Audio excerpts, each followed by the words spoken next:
If you're a Canadian first-time home buyer, you probably have a ton of questions when it comes to buying your first home. Trust me, you are in the right place. Over this 6-part series, I'm going to share everything that you need to know about buying your first home, from the essentials of building your credit to helping you navigate the intricacies of choosing a mortgage and beyond.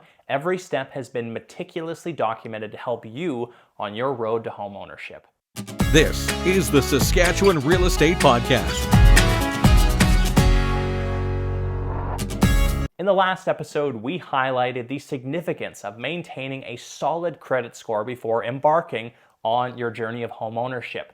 Now let's explore how your income structure plays a pivotal role in determining the mortgage amount you can qualify for. To assess your mortgage eligibility and the amount you can qualify for, lenders will look at your total annual income, its source, and your employment duration in your current position. Lenders typically categorize income into 4 main types: part-time, full-time, contract, and self-employed. Although each lender has specific criteria for evaluating these income types, a common requirement is a 2-year history for all except individuals with a guaranteed full-time income. For those earning hourly wages, lenders generally look for a 2-year history to calculate an average income over that period. To prove your 2-year income, you will be required to provide your last 2 years' T4 slips, a letter of employment, and your most recent pay stub. If you're salaried, this is the easiest form of income to prove. Typically, a letter of employment and a pay stub will suffice. However, for both hourly and salaried, if we need to use overtime, bonus, or commission income in addition to your base earnings, we will require your last 2 years' T4 slips with corresponding notice of assessments. For self-employed individuals, be it sole proprietors or an individual who is incorporated, many lenders provide specialized programs to help you qualify for a mortgage. These programs acknowledge that the income structure and tax claims of self-employed individuals might not completely represent their financial status. For both sole proprietors and incorporated individuals, you will be required to provide your last 2 years' T1 generals and corresponding notice of assessments. If you are incorporated, in addition to your T1s and your NOAs, you will also need to show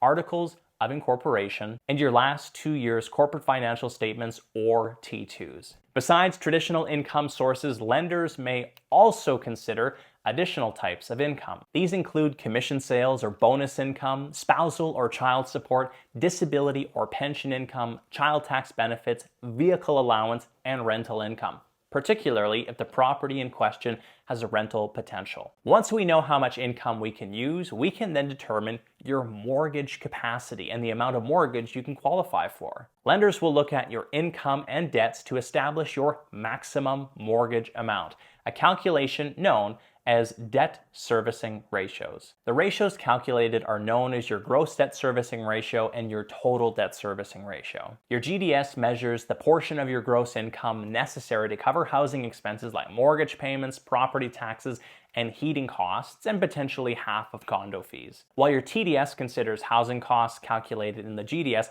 along with other outstanding debts like car loans, credit card debts, lines of credit, and personal loans. These ratios evaluate your capability to manage mortgage payments and other debts without overwhelming your financial situation. We will use your income, ratios, and down payment to determine your maximum mortgage amount that you can qualify for. Congratulations, you've completed phase 3 of 6 on the Ultimate First-Time Home Buyer's Guide. If you found value in this video, hit the like button and subscribe to catch the next episode where we'll continue to educate you on all things that you need to know about buying a house. If you're a first-time home buyer in Saskatchewan and you are ready to buy a home, you can find a calendar link in the description of this episode. I can help arrange your pre-approval and then connect you with a local trusted realtor who can help you find that perfect property. Until next week, I'm Ron Caroni, your Saskatchewan mortgage professional. Bye for now.